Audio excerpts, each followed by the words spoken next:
Okay, I get it. We're rolling in fossils at this point. They just keep handing me fossils. I can't say no. I mean, come on. And this time we get a Celebi, which is even better than all the other fossils. So, I mean, this is going wonderfully. And you really gotta like to see that massive defense. That's pretty sweet. Good special attacker with dump in attack is pretty nice to see. Special defense and speed aren't that bad. The ability's completely useless, but other than that, the Celebi's pretty nice. We got one more chance at an encounter before the gym, so we stumble into this tower and head up to the second floor in hopes of finding a Pokemon, and what do we find? We find my favorite Pokemon of all time, the Squirtle line. So of course I have to give this baby turtle the respect it deserves, and I have to use a Premier Ball. So after a little bit of a fight, we chuck the ball, and we get ourselves a new baby turtle. I quickly leveled up the Squirtle to Blastoise so we can see how good it can actually be. And oh wow, this is a super tanky Blastoise. The defense is insane, really good special defense. Pretty slow, its dump is in speed, that sucks, and its attack isn't anything to write home about, but we do like our tanky Pokemon in Nuzlocke. And I'm pretty sure this guy is going to be usable for the Elite Four if I want to go with the tanky team. And on top of these stats, the Blastoise has both Yawn for catching Pokemon and Milk Drink so it can heal itself in battle, which are two invaluable moves in Nuzlocke. Today we take on gym number 6 against Skyla. It is a 3v3, level cap 35. We are opening with our heavy hitter Ruiner, and she comes straight out with a Hypno, another great start for us in the gym. So of course Ruiner does what Ruiner does best, which is just end people's lives. But she next sends out her Ace, and the Ace is an Archeops. And this Archeops hits pretty hard. Either that or Ruiner's defenses just aren't very good. Maybe both. But Ruiner is unfazed, as he takes the punch and he hits with his own, defeating another Pokemon in style. But Skyla has one more ace up her sleeve, a Meganium, and this Meganium's interesting. So I was able to knock it down to low health pretty quickly, but it has both Grass Whistle and Spore. And when a Pokemon can use Spore effectively, it can be pretty devastating to your team when you can't wake up, especially when she can heal her Pokemon. But luckily for us, it doesn't appear as if this Meganium has a fighting move at all. So all it can do is put me to sleep and then do nothing about it. So luckily we were able to just finish the job. And gym number 6 was completed without too much difficulty.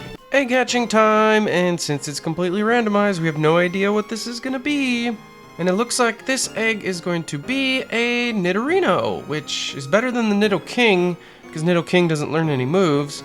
We'll take this. Let's see what the stats are. Overall, we like the speed. Dump in attack is pretty good. Defenses aren't great, but he hasn't evolved yet. And a pretty good special attack, so you kind of like that. The ability is awful, but if we can find a way to get this Pokemon some good moves, it might be usable in the team.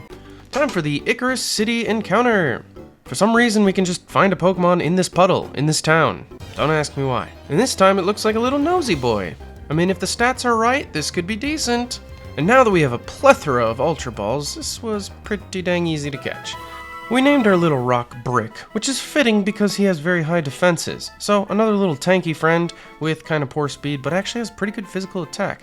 If you actually think about these stats in a nutshell with dump and special attack, they're pretty awesome, all things considered. So just gotta evolve him to Probopass, and we might actually have a very useful little Rocky Boy. Cloud 9 is kind of whatever. Moving on to Route 8, and we find another puddle here. And this puddle is going to deliver us a Ghosty Boy. Now this is a beast. It could be pretty good, actually. Another Ultra Ball leads to the victory, and let's check out his stats. Our little friend Spooker here does not have the world's best defense, and is pretty slow, unfortunately. Both attacks are decent HP, great special defense. It's a typical Pokemon stat set that you'll see. Unfortunately, that low defense kind of makes him not a priority. Ice Body's a little weird, I don't know what to say about that. And the low speed makes it hard for me to want to use him, but he's definitely someone I can consider in my back pocket. One more encounter within this sleepy little rainy town. This time in the grass, and of course, what do we find in the grass? A little snaky boy. A potentially very strong snaky boy. Decided to use a Great Ball just to change it up. And I guess it doesn't really matter because Pokemon are easy to catch in this game. But on the flip side, finding Pokemon with a great stat set is kinda difficult. Now we do love this speed. Don't get me wrong, we do love this speed, but the rest of these stats are not ideal. They're pretty low, high HP, but no defenses and attacks. Statics okay, but how am I going to utilize this? Am I just going to go really fast and not hit hard and then die easily? That doesn't sound very fun. It's time for the most disappointing part of the game, where we go after legendaries, but they're randomized, so they're always worse than what you would have wanted them to be. Cobalion ended up just being another Lugia, which is kind of cool, but not, because we already had a Lugia. The Veracleon here ends up being a Cloyster, which isn't bad, all things considered. If the stats are right, we could consider using it for the team, although we are kind of overloaded in water types at this point.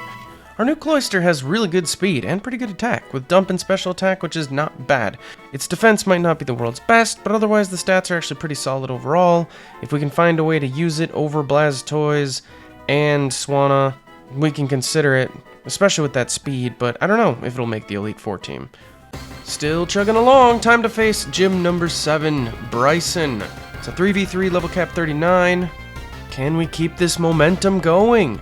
So far, our starts have been impeccable, but this time he starts with a ground type against our electric, so we're gonna have to switch out. On the bright side, we have a giant turtle that's basically made out of steel, and I said he didn't hit very hard, but he hits hard enough, and with milk drink and leftovers, dare I say he's basically invincible? Unfortunately, Bryce encounters my tank with another tank. So we take a gamble and bring out Sugar, even though she brings Drizzle with her. We fire up our sunny day and we get ready to melt some steel. And luckily, this strategy is actually pretty useful and eliminates the terrible ability. And Bryson, like the little weakling that he is, whips out a Psyduck thinking he's got an advantage. But it's a sunny day, and I have a Ruiner. And you know what Ruiner does best? Ruins things. Another gym in the bag, and I'm starting to believe in this team. I think this actually might be something we can pull off, because some of these gym battles are actually pretty easy. It is wintertime, and we head into the frozen wastes, where we have another encounter awaiting us in this tiny little puddle, where we run into a Manectric, which is actually pretty great, considering we only have one other electric type. So we accidentally poison it, and then we chuck an Ultra Ball, and the Dini Cult Gods are with us once again. Stats-wise, we're looking at a great special attack, but it's really slow, and its defense isn't exactly ideal. Keep in mind, this is